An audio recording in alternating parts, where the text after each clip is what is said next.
ভাই আমরা নাচতেছি কোন খুশিতে? আমি তো একটা কোটিপতি হয়ে গেছি। 45 গুণ 50, 22,50,000 টাকা এবার কামাই করবো। টাইগার বাবু এই লে। হ্যাঁ আর আসায় কয়টি কু ও কেকু কি করো? ওটার একটু যত্ন নিও, আছে কোরবানির কয়েকটা দিন। সময় শালারে পাওয়া যায় না। শালা কয় বেতনের কথা, 58 মাস বেতন বাকি রয়েছে, আরো 58 মাস বেতন দিব না রে। তাহলে কত কি চাইতেছেন কল দি?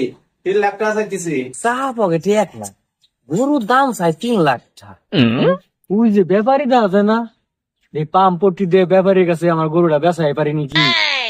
আরে আমারে করছে কি রে শালা, আমি বুঝি রে আমারে শুই মারা করে দিছে।